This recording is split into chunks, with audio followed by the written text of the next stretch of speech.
All right, you lot, strap yourselves in. We're diving headfirst into fucking Burnage. Burnage? Yeah, Burnage. Home of Oasis, those Gallagher wankers. Yeah, those lads. But get this. Burnage is more than just those beer-swilling, guitar-smashing blokes. Right. Way more. This place, my friend, has a history. We're talking ancient, medieval times. Deep shit. Burnage? Medieval? Yeah, mate. Seriously. Medieval times, knights and castles and all that bollocks. You think they had jousting tournaments and shit going down in Burnage? Well, not quite Camelot, but the name itself, Burnage, it probably comes from Brown Hedge. Brown Hedge. Yeah. Sounds a bit wanky for a place known for rock and roll, don't you think? Well, back then, think fields, marshes, brown stone walls, a whole different vibe. Yeah, Liam and Noel would have hated that. Give him a grimy pub and a crowd of screaming fans any day. Definitely more into smashing guitars than tending sheep. So how the hell did it go from, like, cows and shit to, well, Oasis? It's a bit like, well, a lot of places, Burnage got industrialized. Industrialized. Sounds boring as fuck. In the early 1900s, this bloke, Hans Reynold, he decided to set up shop in Burnage, started making roller chains. Tons of them. Every town's got to have its factory, right? Yeah. Churning out crap no one needs. But did they at least try to make it, nice for the workers? This whole garden suburb thing I keep hearing about. Houses, a bit of green space, was that just a load of bollocks or what? The Burnage Garden Village, nah, it was a real thing. They tried to make things better for the working class. Give them decent homes, some fresh air. Right, all right. And then came Kingsway. Yeah, Kingsway. Sounds a bit poncy for a place that spawned Oasis, doesn't it? It's like calling a sewer paradise lane in it. A bit ironic, yeah. But that road, built in the 1920s, it was a game changer. Massive housing estate popped up, changed the whole landscape. Right, like a concrete jungle sprouting up. And what about that Lido cinema? Heard that place was a bit of a shit show. The Lido, yeah, it went through a lot of changes. It was all fancy, then classic films, then trying to be all supersonic, then bam, it's a supermarket. What a bloody mess. So before all that, before Kingsway and the Lido, what was Burnage known for? Anything? Or was it just like biding its time, waiting for the Gallaghers to be born? Well, even before all that, Burnage had its moment. Think 1910, some French bloke named Louis Paul Hahn shows up in his flying machine. Hold on, a flying machine in Burnage?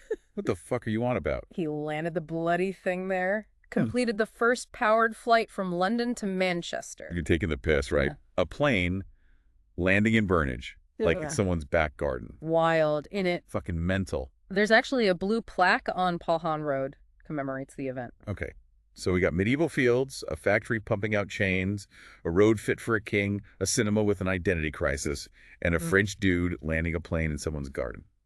Burnage is a weird place. It's a place with layers, that's for sure. What else you got? Don't tell me that's all. Oh, there's more. How about the Duchess of York Hospital for Babies? Operated in Burnage for years, before it moved, of course. A baby hospital. Yeah. And then years later, Oasis comes along and blows the bloody roof off the place. Yeah. From lullabies to live forever. Talk about a contrast. Yeah, quite a shift. Okay, so we've got the beginnings of life, a band that's all about, sticking it to the man. Yeah. Tell me more about those Gallagher brothers. They grew up in Burnage, right? Went to school there and all that. Right here in Burnage. Went to St. Bernard's RC Primary School. Later, St. Mark's RC High School. I bet those teachers loved having them in class. They probably didn't see what was coming. Right. World-famous rock stars. Who knew, eh? But Burnage wasn't all famous people, was it?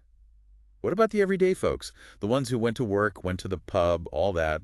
What was life like for them? Mainly a residential area. Lots of those semi-detached houses built in the 30s and 40s. Working class community. Right, so pretty normal then. Football, fish and chips, pints down the pub. Did they have a local, what was it called? The Brown Hedge, the Gallagher Arms. I couldn't tell you the names of the pubs, but I'm sure Burnage had its fair share of places for people to gather. Right, the heart of the community and all that. But even in the most boring places, shit happens, doesn't it? We talked about that Dave Robotham bloke who was murdered. That must have been rough for the community. One minute you think you're safe, the next, bam, someone's dead. It definitely had an impact. Yeah, it's a reminder that bad shit can happen anywhere, anytime. That's the thing about places. They hold stories, good and bad ones. Right, so Burnage is more than just some suburb in Manchester. It's like, well, it's got a personality, It definitely has a character. So, anything else juicy about Burnage? Or are we done with the dark secrets for now? Well, there's that whole thing with Asif Hussein Faruqi. Who? Asif Hussein Faruqi, a controversial speaker. He was based at a mosque in Burnage for a bit, Right. caused quite a stir, divided opinions, shows that even in a place that seems pretty, similar, there's different points of view. Yeah, we're not going to get into all that political bollocks. It's a minefield. Definitely complex. It's interesting, though, in it. Burnage, rock and roll, working class roots, and then you've got these ideological clashes going on. It shows how communities evolve, how new ideas come in and shake things up. Right. So after all this digging, what's the takeaway? Is Burnage just a big mishmash of contradictions? Medieval history and rock stars and a few fucked up events? It's definitely more than just where Oasis was born. It's about industry, social housing, even transportation, from trams to motorways. And let's not forget about that French bloke landing his plane there. So next time you hear Burnage, don't just think about Liam and Noel and their swagger. Think about all of it, the fields, the factories, the plane, and, all the shit that's gone down there. It's a place with a past, and that past is complex. Right then. That's it for part 1 of our deep dive into Burnage. But don't go anywhere, we've got more to come. Welcome back to our deep dive into Burnage. Last time, we were talking about how Burnage went from, a sleepy little countryside spot to a proper industrial town. Remember that French dude landing his plane there? Crazy, right? Yeah. But let's move on. Let's talk about the people who called Burnage home. All right, mate, let's cut the crap. Who else put Burnage on the map besides those Oasis wankers? Well, Hans Reynold, that chain factory guy, he was a big deal. But we're talking about folks who left a different kind of mark, like Frances Hodgson Burnett. Frances Hodgson Burnett.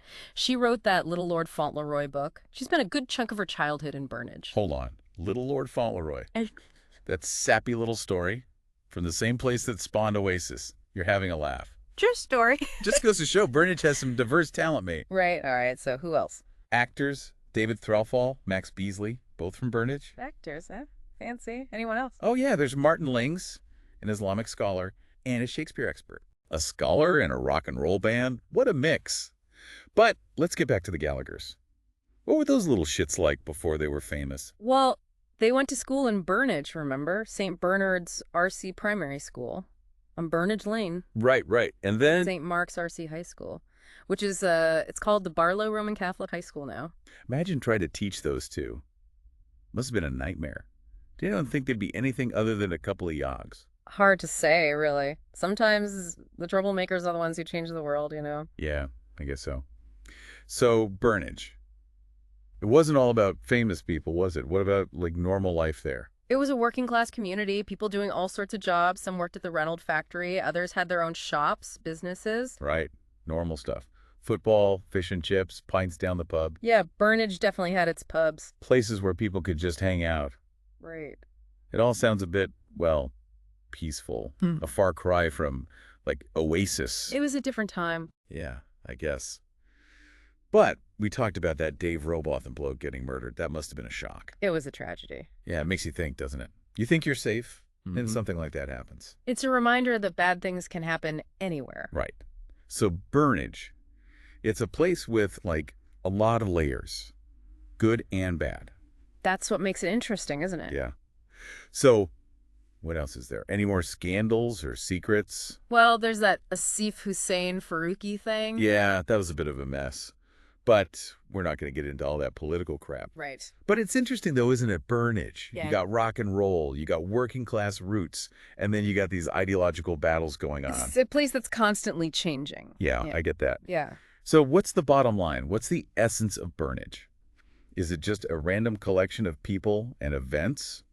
Or is there something more? It's a place that's been shaped by its past and its present. It's a mix of everything, really. Industry, art, good times, bad times. Right, all right. But let's be honest, Burnage is also about Oasis. They put it on the map. Exactly. They took a pretty ordinary place and turned it into something, legendary. And that's the thing, isn't it? You never know what's going to make a place famous. It's all about the stories, mate. Yeah, the stories. And Burnage has got a lot of them. All right, folks, we've really dug into Burnage, its history, its people, its ups and downs. But there's one more thing we need to talk about. The future of Burnage. The future. Yeah, the future. What's next for this place? We'll be right back to tackle that very question. Right. The future of Burnage. What's next for this place? Will it always be stuck in that oasis-shaped shadow? Or can it, break free? That's the question, isn't it? Oasis had a massive impact, but Burnage, it's always changing. New stuff will happen, new stories. Yeah, but what kind of stories? Will it be all like tech bros and wankers and hoodies? Or a hipster paradise? Or will it stay true to its roots? Working class, bit of that rock and roll edge. Who knows? But one thing's for sure, Burnage is tough. It's been through a lot. Industry going bust, social unrest, even a bloody pandemic. And it's still there, still a community. Okay, but what's going to make it stand out in the future? It's not like it's got beaches or skyscrapers. What's its, its selling point? Maybe that's it. It's ordinariness. In a world that's all about being flashy and showing off, Burnage is real. Real. Yeah, real. People live their lives there, raise their kids, have dreams. It's not pretending to be something it's not. Right. Grounded. Down to earth. Exactly. And don't forget the history, medieval fields, that crazy plane landing, a baby hospital, rock and roll. Burnage's got stories, mate. Yeah, right. Burnage has got stories. But what's going to make those stories, shine? Maybe it's time for Burnage to really own its past and its present. Celebrate what makes it unique. Celebrate. Yeah, its heritage, the mix of people, its character. Yeah. Support local businesses, help young people, make it a place where people want to be. Okay, so invest in the community. Create opportunities. Make it more than just, like, a forgotten suburb. Exactly. Build a future for Burnage, one that learns from the past and looks ahead. Right. So there you have it, folks. That's Burnage, a place full of contradictions. Tough. A place that's hard to define. We've dug into its history, met its people, seen its good side, and its bad side, and its potential. What have we learned? Burnage is more than just a place on a map. Yeah, it's a reminder that even in the most ordinary places, amazing things can happen. It's a place where history comes alive. So there you have it, Burnage, a place that's, well, it's one of a kind. Who knows? Maybe someday a new band will come out of Burnage, a new story will be told, and Burnage will be back in the spotlight. Until then, we'll just have to wait and see. Cheers, you lot, and thanks for tuning in to The Deep Dive.